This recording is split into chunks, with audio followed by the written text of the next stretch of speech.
Здравейте! Как сте днес? Ето ме тук с обещаната рецепта за най-пухкавите питки душички. Това са едни страхотни хлебчета, които са пухкави не само отвътре, но и отвън. Също така са с перфектната височина. Нито са прекалено високи, нито са прекалено ниски, за да може да си направите най-перфектните хамбургери на света. Ако искате, разбира се, може да ги ползвате и за други неща и също като заместител на хляб. Уникално вкусни, както винаги, колкото и нескромно да звучи. И сега ще преминем направо към необходимите продукти за тази рецепта. Само преди това исках да ви покажа как изглеждат отвътре.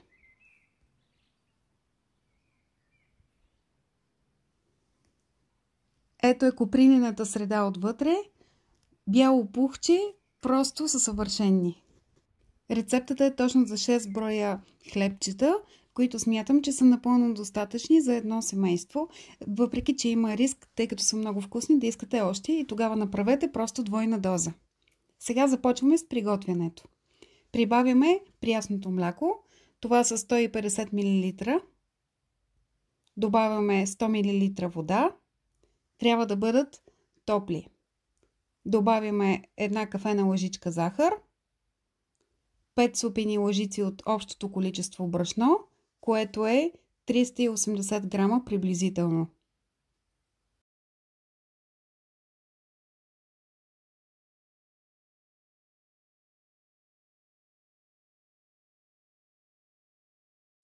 Прибавяме 3-4 грама суха мая или 12-13 грама жива мая.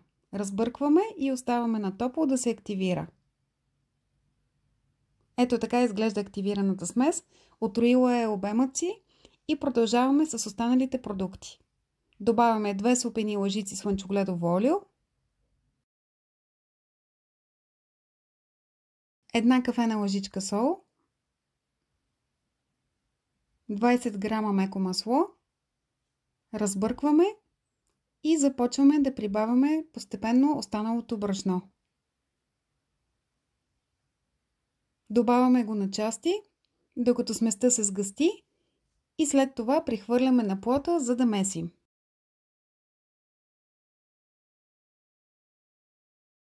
Необходими са няколко минути интензивно месене на ръка. Знаете, че аз съм привърженик на месенето на ръка, но ако на вас ви е трудно, може да използвате кухненски робот, хлебопекарна или планетарен миксер, за да си помогнете. В началото може да ви се струва, че тестото е много лепкаво и може да се изкушавате да добавяте брашно. Но внимавайте, защото може да стане много твърдо, а това не е препоръчително, тъй като питките няма да бъдат толкова пухкави. С повече месене тестото става гладко и нелепнещо и когато е готово, фърмете една топка и я прехвърлете в намаслена купа. Моята е намазана с олио. Покрийте с желатиново фолио и оставете на топло за 1 час. След 1 час тестото почти утроило размерът си. Сега трябва да го разделим на 6 еднакви части. За тази цел аз използвам кухненска електронна везна, за да бъдат абсолютно еднакви.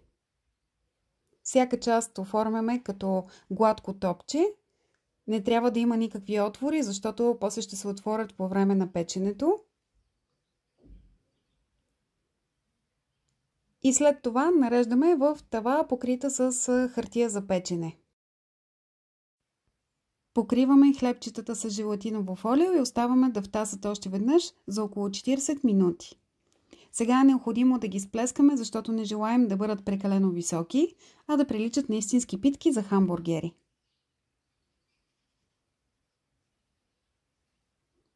Отново покриваме с желатиново фолио, оставаме на топло, а през това време си приготвяме едно разбито яйце. Към него добавяме няколко капки вода. Така питките имат по-хубав гланц. Докато приготвям яйчената смес, са минали някъде около 15 минути и така изглеждат хлебчетата. Сега ги намазваме с сместа от яйце и вода. По желание поръсваме питките с семена, аз използвах сусан и през това време си приготвяме фурната на 180 градуса, загрята отгоре и отдолу. Поставяме тавата на най-ниското ниво и печем приблизително 15 минути. Това, разбира се, е индивидуално и зависи от вашата фурна. Така че трябва да ги наблюдавате. Така изглеждат изпечените питки. Истинско съвършенство, перфектните питки за бургери, златни, пухкави, с лъскава коричка, мекички, много ароматни и страшно вкусни. Ако ги опитате, ще се влюбите. Надявам се, че и на вас ви харесват толкова колкото и на мен и че ще харесате видеото и ще го споделите с ваши приятели. Абонирайте се за каналът ми, ако искате да виждате следващите ми рецепти. И може да се присъедините към кулинарната ми група вкусотийки boutiquedecristina.com.